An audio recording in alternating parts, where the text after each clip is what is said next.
Kejap ni semua orang tengok saya. Dia dah dulu katanya dia tua katanya. Ya. Semua tengok semua. Yang muda-muda semua tengok saya berkata dia dah dulu dia tua katanya. Tapi mati ni dia ada ke rukun? Ada ke rukun mati? Tuan Zainal ada rukun tak? Rukun yang pertama mati itu tua ada? Mana ada? Rukun yang kedua darah tinggi ada?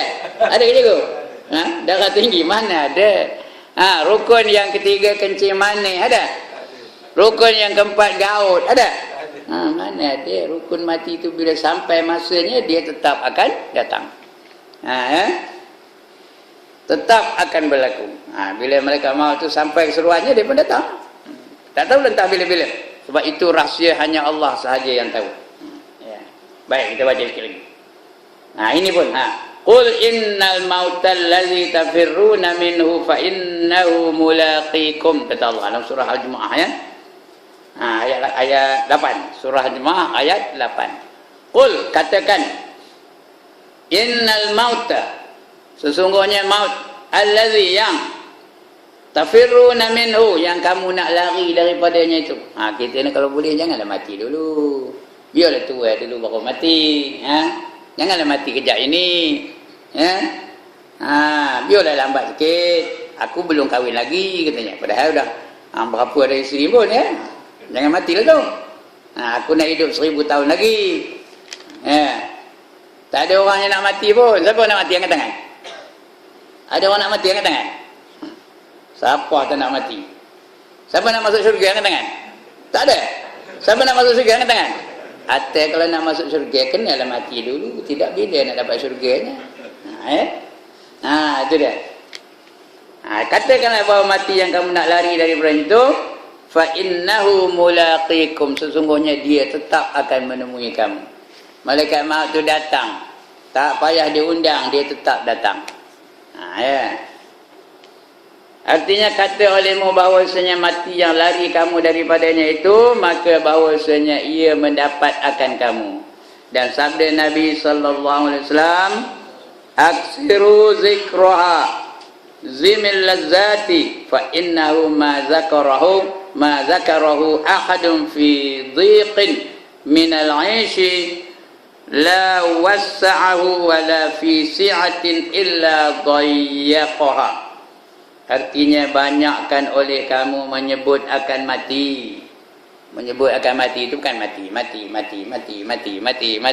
bukan itu. Ingatkan mati. Make sure kamu sentiasa ingatkan mati. Bila semayang kita rasa inilah semayang aku yang terakhir. Bila kita puasa hari itu, itulah hari yang terakhir aku puasa, esok aku nak mati. Nak apa itu? Nak sentiasa ingat ini yang terakhir bagi kita. Inilah majlis ilmu yang terakhir bagi aku. Lepas tu nak rasa apa itu? Saya pun ngajar apa itu dah. Ini malam yang terakhir aku ngajar. Esok tak ada dapat ngajar lagi. Bila dapat Adam tak ada ngajar lagi. Nak ada rasa itu. Itu artinya ingat mati ya. Kenapa? Banyakkan olehmu menyebut akan mati yang memutuskan akan lazat. Mati itu tak ada lazat lagi. Adakah orang nak mati sudah terdeik, nak nari lagi ada ke? Dia dah ada. That's the way I like it. Ada. Mana ada lagi ya? Tak ada lazat lagi nari, tak lazat makan, tak ada lazat minum, tak ada lazat apa pun, kerana mati itu memutuskan segala kelazatan hidup dalam dunia ni. Itu kena ingat mati. Kerana dia menghilangkan lazat di dalam dunia. Maka bahawasanya tiada menyebut akan dia oleh seseorang di dalam picik daripada kehidupannya, melainkan meluluskan atau meluaskan ia kepadanya. Siapa selalu nyebut mati, ingatkan mati, hidupnya sempit tapi Allah luaskan kehidupan. Ini janji Nabi ya. Selalu sebut mati, maka luaslah kehidupannya. Tak ada banyak masalah dalam hidupnya. Allah luaskan kehidupan. Dan tiada menyebut akan dia oleh seseorang dalam luas kehidupannya, melainkan memicik ia akan dia, memicik ia akan dia. Kalau orang hidupnya lapang, selesa, kaya, seronok, Dia ingat mati, udah picik jadinya, sempit balik jadinya. Aku dekat nak mati, tak nak aku berjuang, tak nak aku bersukaria lagi, tak nak aku bergembira lagi, tak nak aku nengok nengok WWE Smackdown lagi. Tahu ke mana? Saya seorang yang tahu je. WWE Smackdown tahu tak? Tak ada nengok itu je Korean. Kerana aku dah nak mati. Apa nak tengok itu lagi? Tak ada bekerja benar. Nengok bola antara Malaysia dengan Thailand, bekerja benar. Tak nak datang ke masjid. Orang ngaji pun tak nak datang. Saya ada ngajar satu tempat malam tu. Tak tahu khabar mana tempat ni. Malam Malaysia lawan Thailand tu. Tu imam pun tak datang malam tu. Punyalah hebat ya. Orang itu ingat mati ke tu? Agak-agak ingat mati ke? Takkanlah dia ingat mati. Kalau dia ingat mati tak datang dia. Dia mesti datang untuk majlis ilmu. Kerana majlis ilmu ni semua orang tahu. Selangkah dia berjalan, Allah bagi 10 ganjaran pahala. Dan dihapuskan 10 kejahatan. Dibagi 10 ganjaran pahala kebaikan dan dihapuskan 10 kejahatan. Selangkah 10, selangkah 10, selangkah 10. Jadi tuan-tuan nak tahu kan, tinggal motor balik jalan nanti. Bilang langkah tu berapa Lagi jauh lagi banyak pahalanya.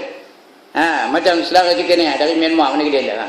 Doktor ni dari Myanmar, langkah dia langkah dari sini ke Myanmar, berapa langkah? Itu dia pahala. Itu dia. Sebab itu kita, kalau kita faham fadilat-fadilat hadir dalam majlis ilmu, kita takkan tinggalkan majlis ilmu di mana saja ia berada, kita akan turut di mana saja. Itu dia. Dan sebut oleh kamu akan Allah Ta'ala dengan sebutan yang banyak. Dia kata Tuhan sebut mati itu sebut dengan banyak sebut kamu akan mati dengan sebutan yang banyak, kerana dia memutuskan lazat. Ia ini banyakkan oleh kamu mengingatkan akan maut yang menghilangkan lazat dalam dunia. Maka bahawasanya tiada menyebut akan dia oleh seorang dalam picik padahal kehidupannya, melainkan meluaskan ia kepadanya. Dan tiada menyebut akan dia oleh seorang dalam luas kehidupannya, melainkan dipicikkan oleh Allah Ta'ala akan dia. Dan sabda Nabi SAW, lau ya'lamul bahaimu minal maut ma ya'lamu ibnu adam lama akaltum minha samna. Artinya jikalau tahu binatang daripada maut seperti yang mengetahui akan dikau oleh anak Adam, akan dia oleh anak Adam, nescaya tiada memakan kamu daripadanya akan minyak. Dan akan tak boleh makan minyak pun tak boleh, kerana minyak ni daripada binatang. Kalau lembu tu tahulah akan mati, dia nak mati, tak dapat kita nyembelihnya. Kita hendakkan minyak dari daging lembu tu, kena sembelih lembu tu dulu, baru dapat minyaknya. Kena sembelih dulu. Kalau lembu tu tahu, kita akan bawa pisau aja, apa buatnya? Apa dia buatnya? Larilah dia, tak ada tunggunya. Ayam tu kalau dia tahu orang nak nyembelih dia, apa buatnya? Tak merasa kita makan daging ayam. Keluar je bawa pisau, tengoknya berkilat pisau tu, kok itu tak lain nak nyembelih aku tu, katanya. Dia pun terbang. Itu pasal apa dia dapat kita makan daging ayam? Mengapa dapat kita makan daging itik? Mengapa dapat kita makan daging lembu? Kerana dia tak tahu bahawa dia akan disembelih sampai mati. Dia tak tahu. Itu sebabnya, itu sebab kata Nabi, kalaulah mereka tahu tentang mati, kamu takkan dapat makan dagingnya dan tak dapat makan minum susu darinya. Tak boleh nak minum susu darinya, dan minyak tak boleh dapat, minyak sapi tak dapat. Dan kata Sayyidatuna Aisyah radhiyallahu anha, ya Rasulullah, hal yuhsyaru ma'as syuhada'i ahadun? Qala na'am. Man yadhkurul mauta fil yaumi wal lailati 20 marrah. Aisyah tanya suaminya Rasulullah. Aisyah manggil suaminya tak ada pula abang, tak ada pula darling, tak ada. Bukan macam orang nari manggil suaminya ling, tambah pula kup. Ini dah dia manggil suami dia apa? Bukan lingkup ya, dia manggil suami dia ya Rasulullah, ya wahai Rasulullah. Kerana Rasulullah ni gelaran rasmi kepada Nabi Muhammad sallallahu alaihi wasallam. Bila gelaran rasmi, semua manggil dia Rasulullah. Anaknya pun manggil dia Rasulullah. Anaknya Fatimah manggil Nabi Muhammad Rasulullah. Tak ada panggil ya daddy, tak ada. Ya daddy, ya bapa, ya abah, tak ada. Rasulullah, kerana itu gelaran rasmi dari Allah Ta'ala. Jadi semua orang manggil Nabi itu ya Rasulullah. Apa kata Aisyah? Ya Rasulullah, hal yuhsyaru, hal yuhsyaru ma'asyuhada'i, adakah dibangkitkan serta syuhada pada hari kiamat? Bolehkah seseorang itu kalau dia mati biasa dibangkitkan semacam bersama-sama dengan para syuhada? Atau berarti syuhada? Orang yang mati dalam peperangan menegakkan Islam, menentang orang kafir, dia mati, itu orang mati syahid. Kalau ramai dipanggil syuhada, kalau seorang namanya syahid. Bolehkah seseorang itu mati syahid dapat pahalanya walaupun dia mati dalam keadaan biasa? Ditanya Aisyah kepada Rasulullah sallallahu alaihi wasallam. Jawab Nabi, na'am. Apa tu na'am? Na'am apa tu? Tak faham kan? Orang Perak kata artinya ya, yes. Nggih gitu. Orang Jawa tahu nggih. Ada orang Jawa tak ni? Ramai ya nggih. Nggih gitu.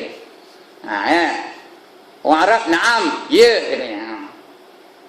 Yaitu man yazkurul mauta fil yaumi wal lailati 20 marrah, yaitu orang yang menyebut akan mati, dia menyebut akan mati sehari semalam sebanyak berapa?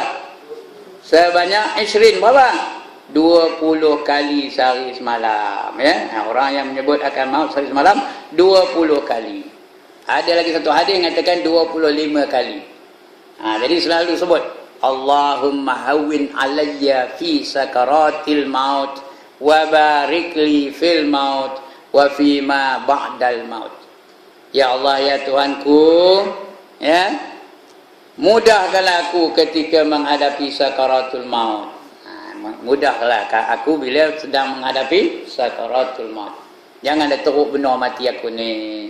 Wa barik li fil maut, dan berkatilah aku ketika mati. Wa fi ma ba'dal maut, dan juga selepas mati biar berkat. Kita doa tu. Baca 25 kali sehari. Dalam kitab perukunan dia kata 25 kali sehari. Ada tak kitab perukunan di rumah? Orang Melayu tak ada kitab perukunan, bukan orang Melayu namanya. Tiap-tiap rumah mesti ada kitab rukun. Baca tu. Muka surat 51 ada tu. Cari balik rumah, cek kitab perukunan. Muka surat 51 tentang doa-doa tu. Kata Sayyidina Ali, ini riwayat daripada Sayyidina Ali ni.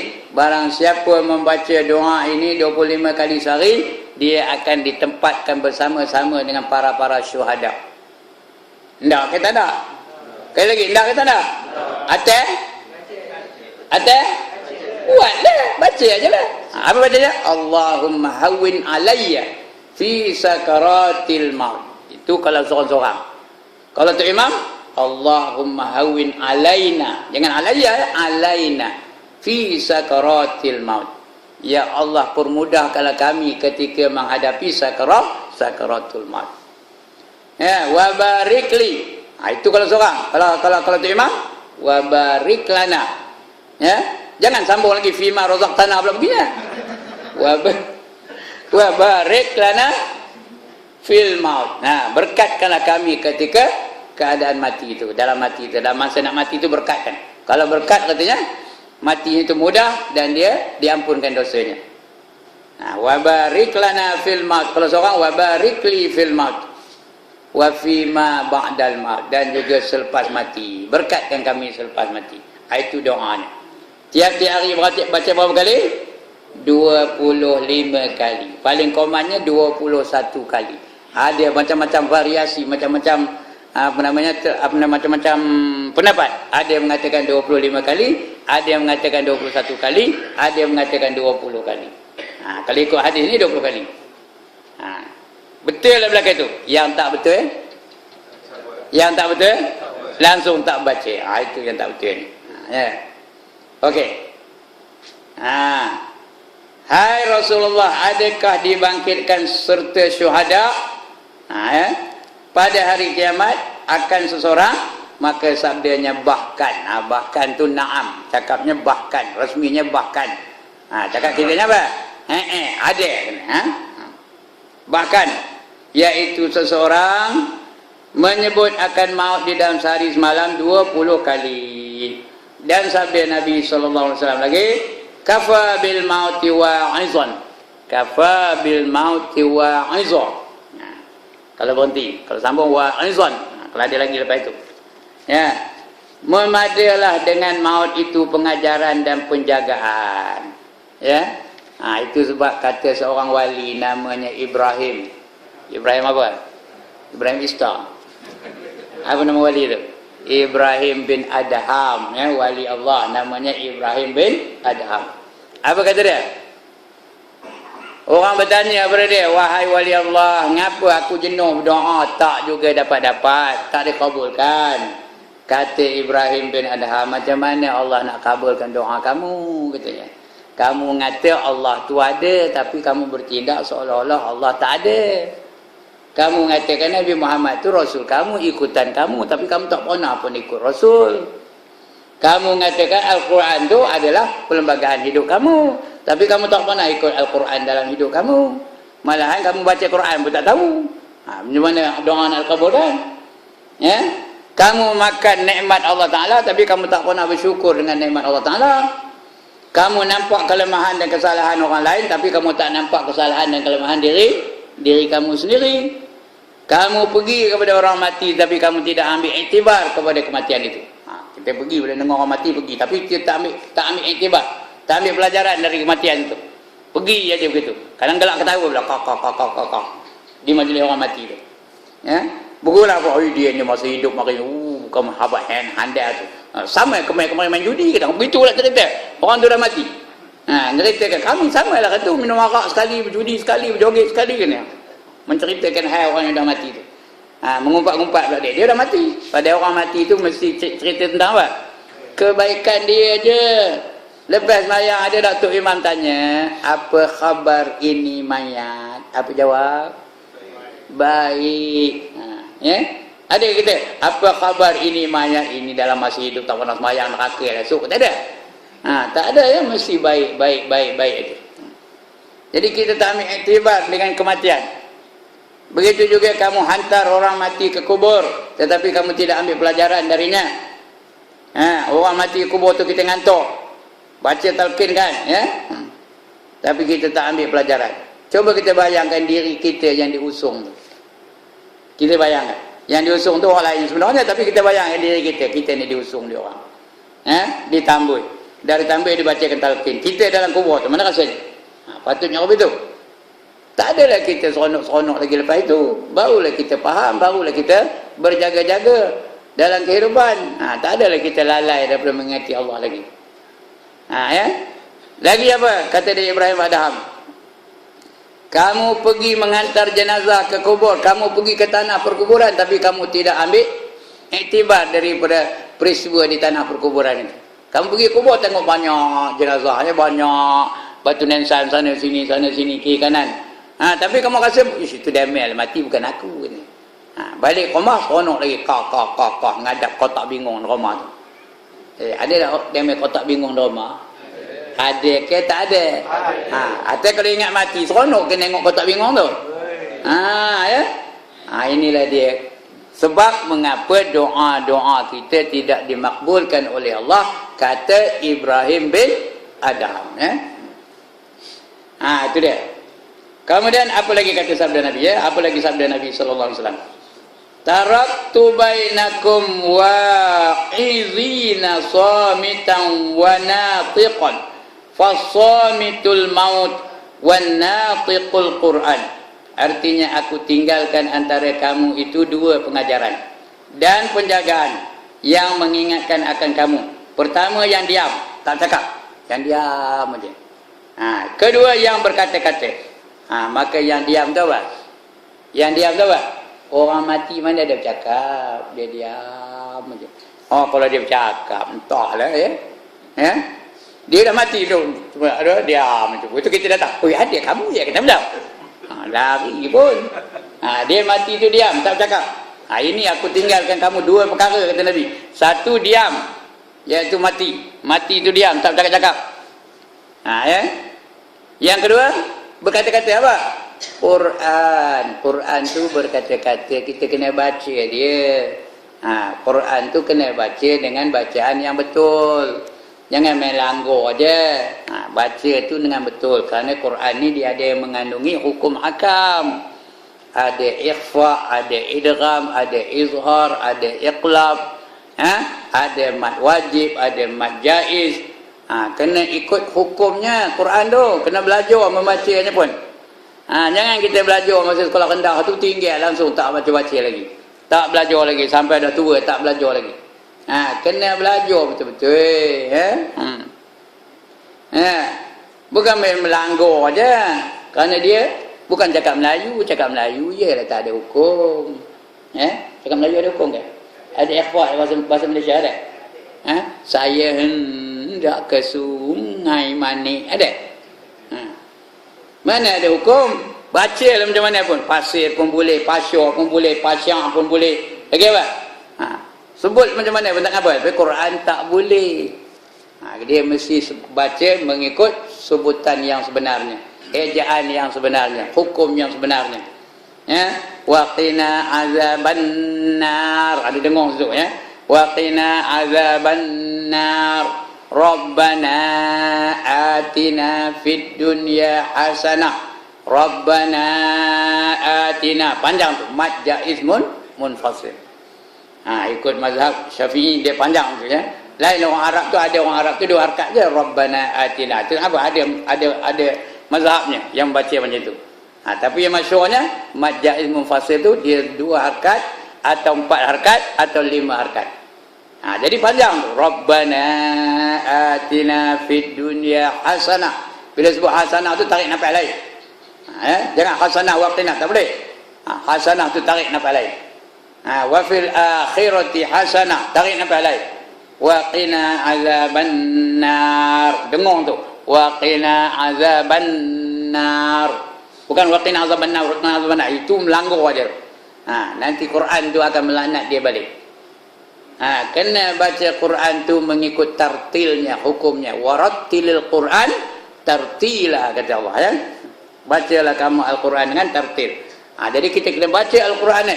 Paling komannya tuan-tuan dan perempuan 1 hari 200 ayat. 200 ayat. Dan jangan miss surah Al-Kahfi. 10 ayat yang pertama tu. Jangan miss setiap hari. Itu yang pertama. Yang kedua suratul Mulk. Baca hari-hari.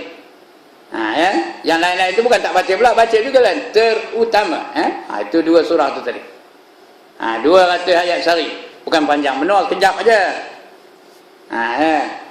Itu Al-Quran. Dia berkata-kata. Kerana dia tu mengandungi hukum hakam dalam Islam. Bila kita baca Quran baru kita tahu yang mana boleh, yang mana tak boleh. Yang mana haram, yang mana wajib. Yang mana sunat, yang mana makruh, yang mana harus. Kena ceklah Al-Quranul Karim. Bila kita baca baru kita tahu bahawa Islam itu agama yang sudah lengkap. Kalau tak baca mana nak tahu? Al-yawma akmaltu lakum dinakum wa atmamtu alaikum ni'mati wa raditu lakumul Islam madina, kata Allah. Dalam surah Al-Ma'idah ayat keempat ke berapa kan, saya ingat betul ya. Pada hari ini aku telah sempurnakan agama kamu bagi kamu. Dah sempurna dah. Tahu apa arti sempurna? Sempurna apa artinya? Ya Allah. Tak dengar ke mana? Sempurna apa artinya? Lengkap. Perfect. Islam is already perfect. Allah has already made Islam the perfect religion. Everything is there in Islam. Tak ada sesuatu yang tertinggal dalam Islam. Apa pun semua ada dalam Islam. Ada tak ekonomi dalam Islam? Ada tak pendidikan dalam Islam? Ada tak pemerintahan dalam Islam? Ada tak politik dalam Islam? Ada. Ada tak pakaian dalam Islam? Ada tak kenuri-kenara dalam Islam? Ada tak pergaulan dalam Islam? Ada tak perkahwinan dalam Islam? Semuanya ada. Everything is there in Islam. Sudah lengkap. Bila dia tu dah lengkap, mengapa kita nak ambil yang lain? Benda tu dah lengkap. Buat apa yang lain? Dia faham cakap saya ni? Kalau dah sempurna, sempurna itu dah lengkap, tak ada apa kekurangan, tak ada apa kecacatan, tak ada apa kelemahan. Mengapa nak ambil sistem lain daripada Islam? Nakkan selamat, Islam. Nakkan cantik, Islam. Nakkan sempurna, Islam. Nakkan apa lagi? Nakkan hebat, Islam. Semuanya Islam, Islam, Islam, Islam. Kalau orang tak baca Quran, mana dia tahu? Kena baca Quran, ya. Kalau orang tak baca Quran, itu yang dapat mempertikaikan hukum Allah tu. Ngapa Allah haramkan ini? Dia tak baca Quran, mana dia tahu? Mengapa Allah haramkan ini? Mengapa Allah wajibkan orang perempuan pakai tudung? Kata dia tak baca Quran, mana dia tahu? Ya? Apa salahnya kalau aku tak tudung? Kata. Sedangkan Quran dah sebut, ya. Wa man yabtaghi ghairal islami dina falan yuqbala min wa huwa fil akhirati minal khasirin, kata Allah. Barang siapa mencari satu cara hidup lain daripada Islam, apa saja dia buat tak ikut Islam, falan yuqbala min, maka sekali-kali tidak diterima oleh Allah darinya. Tak diterima oleh Allah darinya. Buat cara lain daripada Islam, Tuhan tak terima, Tuhan reject. Tahu apa arti reject? Tolak. Wa fil akhirati minal khasirin, kata Allah. Dan di akhirat besok dia tergolong ke dalam golongan orang-orang yang rugi. Kalau ikut lain dari Islam. Ya, semayang. Kalau ikut Islam baru Tuhan terima. Kalau ikut lain, terima Tuhan ke? Orang lain semayang ke tak? Orang Kristian semayang tak? Orang Buddha semayang tak? Orang Hindu semayang tak? Tapi Tuhan terima ke? Tuhan hanya terima semayang ikut cara Islam. Begitulah yang lain. Pakaian. Orang lain berpakaian juga. Tapi kalau tak ikut pakaian Islam, tidak menutup aurat, terima ke tak? Tak terima. Jadi everything must be Islamic. Semua sekali yang kita buat mesti ikut cara Islam. Kalau tidak, Tuhan tak terima. Nikah kahwin. Ini musim orang kahwin ni, cuti ni. Nikah kahwin. Kalau tak ikut cara Islam, terima ke tak? Dalam kenduri nikah kahwin tu ada karaoke. Deng deng deng deng deng deng deng deng deng deng. Selamat pengantin baru, selamat bahagia. Terima ke Tuhan? One more time, terima ke Tuhan? Sekali lagi, terima ke Tuhan? Hidup. Bahagia apa yang masuk neraka? Masa tak ikut cara Islam. Sebab itu kita nak ikut cara Islam, kena ikut cara Islam. Jangan ada pergaulan bebas antara lelaki dan perempuan. Makanan juga halal. Jangan ada muzik-muzik dalam yang diharamkan dalam upacara, dalam majlis itu. Ikut cara Islam baru dia dikira ibadah oleh Allah Subhanahu wa taala. Walaupun pasang kaset pun mesti lagu-lagu yang menyeru kepada Islam, menyeru kepada agama, mengingati Allah, mengingati Rasul dan sebagainya. Kadang-kadang pasang kaset aja, tapi lagunya apa? That's the way I like it. Itu ke Islam gitu. Dia pasang juga kaset, tapi lagunya apa? Apa lain tu? Bila larut malam, cokocek. Ikut Islam itu. Tapi kalau dia pasang kaset, ada tak kaset dalam Islam? Ada tak lagu-lagu dalam Islam? Subhanallah walhamdulillah wala ilaha illallah wallahu akbar. Dapat tak hiburan? Pahala dapat tak? Hiburan pun dapat, pahala pun dapat. Kalau lain dapat apa? Dapat balik aja ke tuan-tuan di sana lah. Dapat balik aja. Cel Mary sate, hai Mary hati, dapat apa? Dapat apa? Dapat balik aja ya. Itu dia. Hari ini macam dia tak apa aja tu. Tapi tuan-tuan dan puan, saya ada pengalaman ni tau. Pergi rumah orang kahwin. Ini cerita aja, bukan ada apa-apa ya. Pergi rumah orang kahwin, pakailah jubah, pakai serban. Macam inilah pakaian. Bukan seorang ramai, 3-4 orang. Pergilah rumah orang kenduri itu, rumah orang yang kita hormatilah. Dengar-dengar dodeng rumahnya. Kami pun keluar dari toko tu berbincang, nak pergi ke nak tidak, nak pergi ke nak tidak, nak pergi ke nak tidak. Udah berdiri aja. Ya, nak pergi ke nak tidak, nak pergi ke nak tidak, nak pergi ke nak tidak. 3-4 orang semuanya. Semua pakai jubah, pakai serban belakang. Lepas itu dah naik suh. Tahu suh? Udah suh, tahu suh? Apa suh? Senyap tak berbunyi. Lepas itu dah berbunyi. Nas'aluka ya man huwallahul ladzi la ilaha illa huwar rahmanur rahim. Kami dengar itu pergilah. Pergi dia pun sambut, dah makan dah apa, balik dah, kami balik. Entahlah, tak tahu apa berlaku lepas itu. Tapi sekurangnya masa kami di situ, tak ada lah lagu-lagu yang lara-lara tu, tak ada. Itu untungnya pakai jubah, pakai sorban tau. Segan orang. Segan orang nak buat dosa di depan kita. Ubah lagu dah. Jubah tukar, ubah lagu. Itu pengalaman betul tu. True story ini bukan reka-reka dah, betul-betul berlaku pada diri kami. Ada yang paling ada lagi yang seorang dah ada, kawan saya yang seorang dah tak ada. Seorang lagi ada lagi di kampung tu. Kami pergi rumah dia. Itu dia. Baik. Matang mana kata dia dah. Pengajaran dan penjagaan dan sabda Nabi SAW ada dua benda yang ketinggalkan kata Nabi.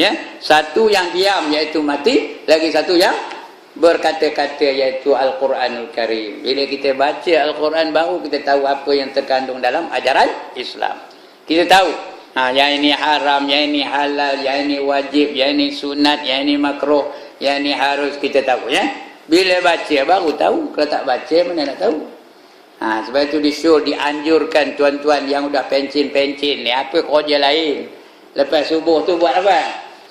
Lepas malam subuh buat apa? Bacalah Quran. Dan baca tu tengok maknanya sekali. Jangan baca gitu je. Tengok maknanya sekali. Bukan tak banyak 5 ayat seorang jadilah. Kumpulkan 4-5 orang, seorang baca, yang lain tu dengar. Semak betul-betul. Kalau ada yang andai baca Quran tu, biar dia jadi tukang semak ni. Lepas tu cari maknanya, barulah kita tahu yang mana Allah haramkan, yang mana Allah halalkan. Tak adalah kita mempertikaikan hukum Islam. Contohnya apa? Tilka hududullah fala taqrabuha, kata Allah. Inilah dia batasan-batasan dari Allah, jangan kamu hampir kepada batasan ini, kata Allah. Ini hudud. Hudud ni ada dalam Quran. Ada dalam Quran? Ada. Jadi bila orang nak laksanakan hudud, tak adalah kita mempertikaikan. Macam hari ini ada tak orang mempertikaikan hudud? Kalau dilaksanakan hudud akan memecah belahkan masyarakat, katanya. Itu sama lah suara itu, dia menyuarakan, mengekokan suara dari barat. Orang barat yang tak setuju dilaksanakan hukum hudud. Macam di Brunei tu, bila nak laksanakan hukum hudud, orang barat menganjurkan supaya mereka memulaukan Brunei. Jangan pergi Brunei, jangan kamu melancong ke Brunei. Mari kita lumpuhkan ekonomi Brunei, katanya. Dia lupa mereka itu bukan besar kuasanya sangat. Allah lebih besar kuasanya. Belum lagi dilaksanakan hudud di Brunei, Allah sudah bagi Brunei itu 7 telaga minyak. Sudah jumpa 7 telaga minyak. Tahu?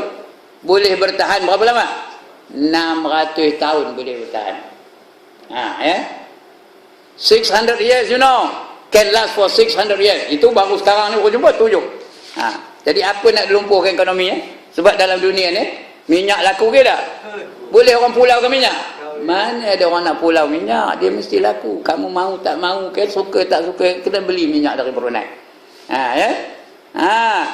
Itu yang beraya Amerika nyerang Iraq tu bukan pasal apa senjata yang pemusnah, bukan itu. Mereka hendak gambar minyak Iraq tu. Itu yang mereka beraya benar menawan Iraq tu. Brunei pun begitu juga. Kerana dia nak melaksanakan Islam, barat komplot semua supaya menentang Brunei. Tapi Allah lebih berkuasa daripada barat. Dibaginya 7 telaga minyak boleh bertahan selama 600 tahun. Tapi agak-agaknya nama diam kan? Atau masih berusaha lagi untuk menggagalkan hasrat Brunei? Diam ke dah? Ya, mesti dia usaha lagi. Apa-apa jalannya kita tengoklah sebab akan datang. Macam Pakistan dulu, di bawah pemerintahan Ziaul Haq. Ada pernah dengar Ziaul Haq? orang Pakistan dulu, ya, presidennya. Dia nak melaksanakan undang-undang Islam di Pakistan. Ya, dibunuhnya Bhutto tu, tahu? Ya. Bhutto tu dia hukum gantung. Kerana presiden yang pertama dulu, presiden yang sebelum itu namanya Bhutto, Bhutto, Bhutto namanya. Dan dia beristiak nak melaksanakan hukum Islam dalam negara Pakistan. Datang Amerika disabotasnya, dibomnya kapal terbangnya, mati Ziaul Haq. Tukar orang lain sudah tak ada dah. Ya. Lepas itu apa gantinya? Benazir Bhutto, anak presiden Bhutto yang dibunuh di Ziaul Haq dulu. Benazir sudah melaksanakan perempuan tu, melaksanakan undang-undang sekular. Tahu sekular? Tahu tak tahu dia sekular? Bukan sekular, secular, S-E-C-U-L-A-R, secular. Bukan sekular, sekular itu bulatan. Ini secular, memisahkan kehidupan harian dengan agama. Itu namanya sekular. Ekonomi tak ada kena mengenai dengan agama. Pendidikan tak ada kena mengenai dengan agama. Pakaian tak ada kena mengenai dengan agama. Pemerintahan tak ada kena mengenai dengan agama. Itu namanya apa? Sekular. Kembali Pakistan itu menjadi negara sekular sampai sekarang. Sampai sekarang ni. Sekarang ni mereka dah apa? Sudah mengembalikan lagi Pakistan tu, mengembalikan balik hukuman mati. Kerana mereka nak bunuh orang-orang yang ditawan mereka itu dengan menyebabkan melakukan apa? Melakukan pembunuhan beramai-ramai. Dia katanya mereka itu merusuh, membunuh ramai-ramai. Nak balik, nak dibunuh balik 500 orang lebih. Ya. Jamaatul Islamiyah di Pakistan tu. Nak dibunuh dalam itu sebab di-repeal kembali undang-undang yang memansuhkan hukuman mati tu, nak dikembalikan hukuman mati tu di Pakistan. Sekali lagi tu tengok semua pejuang-pejuang Islam akan dibunuh. Macam di Mesir lah. Di Mesir tengok, sekali bunuh berapa orang? 500 orang hukum bunuh. Itulah sekarang berlaku. Sekarang ni dah keluar waran tangkap untuk siapa? Untuk siapa? Yusuf Qaradawi, seorang ulama terkenal dalam dunia ni. Tak ada yang menandingi kemasyhuran Yusuf Qaradawi. Sudah keluar waran tangkap oleh Interpol kepada Yusuf Qaradawi. Ya, kita boleh bantah ajalah, JAKIM baru bantah. Itu JAKIM baru dia bantah. Secara resmi Malaysia tak bantah lagi pun. Itu dia tuan-tuan dan puan-puan. Itu apa? Pasal apa orang berlaku itu? Kerana tak ingat mati lah tu. Dia ingat lambat lagi nak mati. Sedangkan orang yang paling powerful dalam dunia ni siapa? Dulu satu masa dulu. Paling berkuasa dalam dunia ni siapa? Ariel Sharon. Kenal ke orang nama Ariel Sharon? Ya Allah, tak kenal? Siapa? Presiden Israel. Namanya Ariel Sharon. Berapa ramai, berapa ratus orang Islam dibunuhnya di kamp pelarian Shatila. Di kamp pelarian apa lagi namanya? Ada dua tempat. Dibunuhnya orang Islam. Tapi akhirnya jadi apa? Akhirnya apa jadi? Kena penyakit. Penyakit apa? Penyakit TDA namanya. Tahu TDA? Bukan orang gajah payah benar cakapnya. Kalau orang gajah tahu dia apa benda TDA. Tahu TDA? Udah. Tahu berapa lama dia TDA? Berapa lama? 8 tahun tahu. Bayangkan tuan-tuan, tak bergerak-gerak 8 tahun. Lalu ke? Naik reput belakang tu. 8 tahun tak bergerak, celik mata, pejam celik mata, tangan tak bergerak, apa tak bergerak, makan pun melalui tiup. 8 tahun sudahnya padam juga. Sudah mati, dikebumikan, dikubur di tanah perkuburan dia. Ada pula gempa bumi, dikubur itu aja gempa bumi. Tengok siapa berkuasa, dia berkuasa ke Allah yang berkuasa? Ini dia, kita kena ingat bahawa kita pun akan jadi orang itu juga.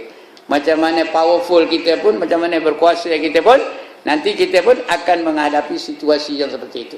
Kita pun akan mati juga sudahnya. Ini kata Nabi tadi, aku tinggalkan kepada kamu 2 perkara. Satu diam, lagi satu berkata-kata.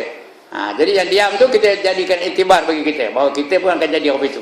Bayangkan kita mati, kita duduk dalam rumah, kita dibaringkan di tengah-tengah rumah, menangis isteri kita, menangis anak-anak kita, abah dah mati, kita tu, lepas tu diangkat, diangkat, dimandikan, Ada protes tak?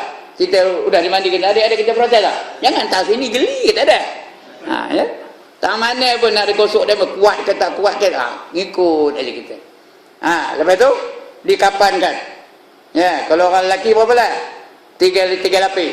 Tiga lapis dikapankan. Ya, tinggal baju jaket, tinggal kot, tinggal jubah, tinggal apa? Tinggal baju krokodil, tinggal baju apa semua tinggal belakang. Ya. Kemudian dikandung, dipikul. Setengah tempat tu pikul, tak ada kata jenazah, pikul je. Kita betul hangguk atas kita tu. Ya. Tinggal Mercedes. Tahu mana Mercedes tinggal? Ada luar tu. Tinggal Mercedes, tinggal BMW, tinggal apa lagi? Habis tinggal belakang. Pergi belakang Mercedes tu ngantor ke kubur. Mercedes ngantor ke kubur, BMW ngantor ke kubur, kita pergi sama. Keluarga kita ngantor ke kubur, isteri kita ngantor ke kubur, anak-anak kita ngantor ke kubur. Lepas tu 4 bulan pula berasak-rasak dengan orang lain pula tu. Isteri kita berasak-rasak dengan orang lain. Anak dara kita berasak-rasak dengan orang lain. Duduk pula depan, terkangkang je depan tu imam. Tu imam nak baca khutbah, nak baca talqin pun tak boleh. Tengok tu. Tengok ni. Tu imam macam tu. Ketahui olehmu bahawa mati itu benar. Ya. Ada berlaku dah betul? Ada. Apa dia cekih dia mai datang ke kubur tu. Lantak dah nak marah-marah dah ya. Orang perempuan tu usah pergi ke kubur, dengar ke orang perempuan dalam ni. Ya, menimbulkan fitnah saja. Ini dak pergi berasak-asak. Ya. Duduklah atas batu atas kubur yang orang lain dia. Depan tu imam tu. Imam nak baca talqin. Dia terkangkang macam tu. Jadi tu imam pun baca. Ketahuilah bahawa wahai Polan, wahai Haji Ibrahim, kata tu imam. Ketahuilah bahawa mati itu benar. Mata tu nengok. Itu mak nengok lagi. Udah kata ke bawah matanya. Nengok itu aja. Lawa juga tu ya. Ya. Dia nengok janda kita. Lawa juga janda. Ya. Apa rezeki? Ya. Itu bayangkan diri kita tu. Lepas tu dia masuk dalam tanah, dia kambui. Udah kambui tu dia pun balik. Siapa balik? Reta kita balik, keluarga kita balik. Dia balik ke rumah apa buat? Gelak ketawa, nengok musang berjanggut ketawa, nengok pendekar bujang lapuk ketawa, nengok Madu 3 ketawa, nengok Mr. Bean ketawa, nengok Dean Martin and Jerry Lewis ketawa. Kita dalam kubur dentum. Cuba bayangkan ni tuan-tuan dan puan-puan. Kita ni akan jadi orang itu. Inilah kita ambil iktibar tentang kematian ini ya. Yang kedua Quran tadi, kita kena baca Quran tu untuk mendapat kepahaman tentang apa yang terkandung dalam ajaran Islam. Kemudian berkata lagi, kata Imam Al-Ghazali pula. Tadi hadis, mula-mula ayat Quran, lepas tu hadis, lepas tu kata Imam Al-Ghazali pula. Tengok dia punya susunan untuk meyakinkan kita. Apa kata Imam Al-Ghazali pula? Walil arifi fi zikril mauti faidatani ahaduhuma an-nifratu 'anid dunya wal ukhra syauqu ilal akhirah. Artinya, dan bagi orang yang arif tu apa? Orang yang kenal, orang yang tahu, orang yang faham. Yang salik, apa tu salik? Yang berjalan menuju keredaan Allah. Kita ni semua berjalan belaka. Kemana jalannya? Kepada Allah. Siapa tak berjalan angkat tangan? Tengok dia. Semua tengok saya ni lah. Kulit udah berkedut. Lagi? Gigi udah bertabur. Lagi? Uban pun dah bertabur. Gigi udah gugur. Uban dah bertabur. Mata udah kabur. Udah dekat lah. Udah dekat dengan liang kubur. Tengok kita ni ya. Jadi itu dia ya. Untuk mereka yang arif. Kalau kita faham ini, kita sedar ni, katanya kita tak arif lah tu. Yang salik tu berjalan daripada dunia pergi ke akhirat. Pada menyebutkan maut itu ada 2 faedah. Pertama, lari hati daripada suka kepada dunia. Udah tahu nak mati, doktor dah cek dia, kamu ni 3 hari aja lagi, kata doktor macam. Dia jumpa doktor Myanmar ni, dia cek kamu 3 hari aja lagi kamu ni, kata macam. Macam. Lalu makan apa tu? Lalu nari lepas tu. Tak lalu, ya. Jadi itu dia kita ingat mati tu lari daripada kelazatan dunia ni. Ada dua faedahnya. Yang kedua, gemar kepada akhirat. Kita tahu tempat yang nak kita tuju tu ialah akhirat. Jadi kita akan mencari bekal untuk akhirat. Kerana ini perintah Allah. Wa tazawwadu, kata Allah, ya. Carilah kamu bekalan sebanyak-banyaknya. Fa inna khairaz zadit taqwa. Maka sebaik-baik bekalan ialah sifat takwa. Kita mementingkan akhirat lebih daripada dunia. Tapi bukan maknanya kita tinggal dunia. Tak, dalam dunia ni kita beribadatlah. Gunakan dunia itu sebagai jambatan untuk akhirat. Dan lagi kata Imam Ghazali rahimahullah ta'ala, i'lam annal arifal kamila